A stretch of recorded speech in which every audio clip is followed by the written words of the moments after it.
meet you. You as well. Finally, right? I know. I am so sorry. I know our schedules were, those time schedules were conflicted, but I'm very happy that we're finally able to get together. There's so much that I would like to hear about. I know you have some new things going on, such as I do, yeah. school, work. So in this session, let's go ahead and talk about it. Let's process it all. That way we can get a feel of what we can do moving forward throughout our time together. Okay, yeah, I'd like to do that. So somebody graduated from school. I did, yeah. Yeah. Recently graduated from nurse practitioner school. That is amazing. Thank you. 2 years, right? 2.5 years. 2.5 years. Yeah. Nurse practitioner, that's a huge feat. Thank you. Oh my gosh. So, what did that entail going to school? So going to school, it required a lot of computer online work. Um, I also had to travel to a different state to do some skills, to get checked up on skills, and then in-person clinicals with patients of all ages. Wow. Did you work full time as well? I was working full time as I went to the program, a full time night shift at that, so it was very difficult. Full time night shift, Mm-hmm. full time student. Right. That's a lot of responsibility. Yeah, it was a lot. How did you feel while in the process? Were you overwhelmed, stressed? Yeah. All of the above. I Yeah. felt overwhelmed, I felt stressed. Um, and it was hard, working at night, going to school during the day. I feel like it took a toll on me, overall. But I'm glad that it's over.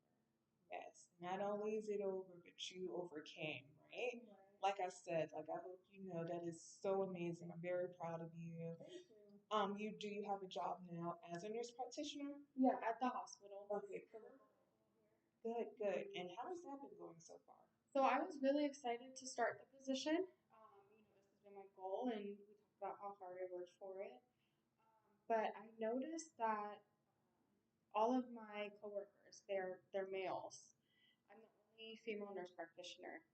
Um, and although it's still a pretty new position, I have been feeling like my clinical judgment and my treatment decisions, they're not fully respected by the staff as my male counterparts. Well, I want to apologize because I know how exciting it is to embark on this new journey, leveling up in your career, and I know how excited you were for that. So I do apologize that you feel as if your power or maybe just your accomplishments are starting to dim due to your coworkers. Right, and so early on too, so that was pretty disappointing. And do you feel this is coming from you being the only woman? I think so. I think so, and I don't think it should. I know it shouldn't be that way, but it feels like that's exactly what I'm experiencing. I can't really tie it to anything else other than being the only female practitioner. Well, I think it's amazing that you are standing firm and standing strong as this nurse practitioner, the only woman nurse practitioner at your job. So I want you to know, let me validate you that that's amazing. So when you are at work, you feel as if people don't value your opinion, your work ethic. Yeah. Could you provide me with a few examples of what that would look like when you're on the floor? Um, so when I have nurses come to me, with a problem or an issue that's going on with the patient, and they're looking for orders, I will either put in an order or it'll be a verbal order that I give them, and just their facial expressions for one. That already makes me feel a little uneasy. It kind of stabs like my self confidence in a way, and then also they'll question sometimes the orders that I give them and say, oh, well, normally so and so, a male nurse practitioner that's been there for a little while, normally he does this. Are you sure that this is the order that you want for the patient? So I just feel like my judgment is not valued, and almost like they don't take me seriously in this role that I work so hard for. Right. We don't want you to feel as if your credibility should be diminished just for the mere sake that you're a woman. As a woman, I feel like you should be treated with the most respect and value as you deserve, correct? Right. So, And we all went through the in school and they're asking credentials, so I find it to be pretty Right. I agree. I agree with that. My question to you now is, do you feel as if you do have a support system that you can speak to in regards of this at work or unfair. So, we've always been taught to use our higher ups. If we have any issues, go through the chain of command is what we usually call it. I haven't done that yet. I've kind of been internalizing these feelings, not? and I think that's one of the reasons that I reached out to speak with you today. I think it's taking a toll. This is a very big step, but a huge step that will continue to make sure you progress in this field in regards of making sure that you feel empowered. Because what I'm hearing is you don't feel empowered. Right. However, there is a thing called self empowerment and advocation for ourselves. So I want to make sure throughout our time together, I give you tools that you can utilize in order for you to do so. Okay, so it would be good for you to speak with your supervisor, but you use a very strong keyword that stood out to me: internalize. Why aren't you comfortable with sharing out rather than just keeping it inside and internalizing how you're feeling? I've sat down and really tried to think about why I'm handling a situation in this way instead of reaching out to the higher ups. Um, and in my past, like when I was growing up, I remember feeling from my dad. I'm feeling like my feelings didn't matter. So I think I started internalizing at a very young age, and that just became how I coped with things, how I handled things. And then, maybe it's in past relationships that I've had. I feel like I've had to walk on eggshells to keep the peace. So just starting this new position, I don't want to ruffle any feathers. I feel like I'm walking on eggshells and just want to keep the peace. But it's taking a toll on me, my stress level and my happiness with the new position and being in a position that is powerful. I don't feel like I'm getting the full extent of it. I feel Right. like it's being diminished in a way. And it's too early for you to feel these type of feelings of stress and burnout like you're recently new in this position as a nurse practitioner. You touched a little on with your relationship with dad. You stated that just at the workplace you would rather uh, stay in the back corner. You feel like you're walking on eggshells. And I don't want to upset anybody. Right. So How was relationship with dad growing up? it wasn't the best. It Okay. wasn't the best. I felt like my feelings just didn't matter. So I mean, what is the point in talking about them if they don't matter? So I feel like that's probably when I started to internalize Okay. my feelings, Okay. and maybe that's what's happening here too. Throughout that time when you were growing up, dad kind of made you feel voiceless. But did you have a supporting mom? I did, but I feel like it was to a certain extent. Like between her and I felt like I had that support. But let's say he was standing there too, that support kind of diminished. Right. And so ever since then, when you get those points to where people over criticize or undermine or undervalue you, especially in your career, you go back to that little girl I who do. felt like she was walking on eggshells with her father. Correct. Yeah. Okay. So throughout our time together, what I would like for us to do, as I've stated, we have to self empower ourselves. We have to remember, you know, how strong, how huge of a stride this is, how far you've come. Like, look at the feats that you've accomplished thus far at the age of 31, correct? That's amazing. And I want to make sure that you value yourself and understand that as well within yourself, okay?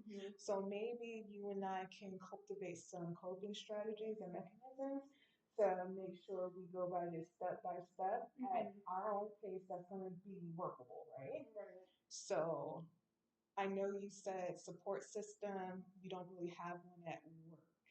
Is there a way that perhaps we could have conversations with maybe the supervisor? I've considered doing that. I just didn't. I'm new to the position. I didn't want to get into the position and immediately run to the supervisor with issues, that maybe I can tackle on my own. So, But tackling on our own hasn't been working. correct, Right? right. So I wanted to reach out, for guidance, I guess, and talking about my feelings for one, getting them out there, and then kind of seeking guidance on how to handle this, I think that make would things better. I think that would be best too. And I apologize if you feel as if I'm cutting you off. Oh, no, I'm sorry. But I think it would be best. I think that would be a good step. You have to be mindful. You have to be professional regardless in this field. And I think it would be a good point in reference to try to talk to the supervisor to make sure that he can understand and empathize and see where you're coming from.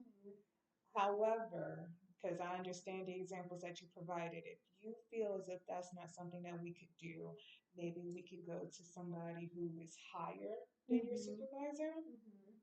And then what I think would work best is perhaps document, meaning when you have those moments of being undermined or undervalued, or you hear the outlandish comments made by your peers, your coworkers, maybe we can have those things in writing to the higher up. Yeah, I think that would make me feel more comfortable in presenting the information.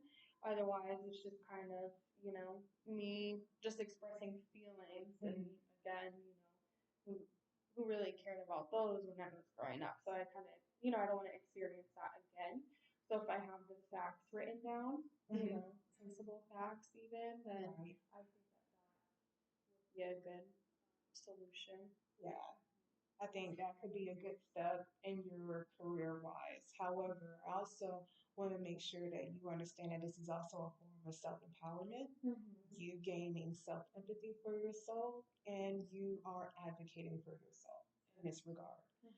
When it comes to relationships, however, do you feel like, as a 31-year-old woman who was a nurse practitioner, who was quite self sufficient, if you ask me, do you think maybe we could find resolution with that? Yeah, I've been thinking about that as well. I'm getting older, he's getting older. So maybe visiting, you know, reconciling things there. Um, that would probably heal some of this, and then also it'd probably make a difference in my professional life. Because it's kind of trickling into what I'm experiencing in a professional world. Right. This is our initial session, and I know I just threw a huge curveball at you with talking to someone who's made you feel as if you've been walking on eggshells for the majority of your life. Right. How do you feel with even the thought of doing something along those lines? Um, it's almost like I felt this day coming, like I knew this day was gonna come, and I think I'm ready for change. Okay. Because the feelings that I'm experiencing with the effects of Yeah. of that are becoming overwhelming. So I think it's time. Yeah. And I think I couldn't agree more. I feel like when you say you're ready, sometimes these are the precautions and the steps that are needed to take place. And I feel like once we overcome this hump of relationship with dad, I think it'll be a lot easier to kind of advocate and speak up and empower ourselves in the workplace as well, especially when you are the only woman and your job as this nurse practitioner at the hospital. Right, because it makes me wonder, would I be feeling this way if it was a mixture of men and women, but I was getting the same treatment, the same, yeah. Mhm.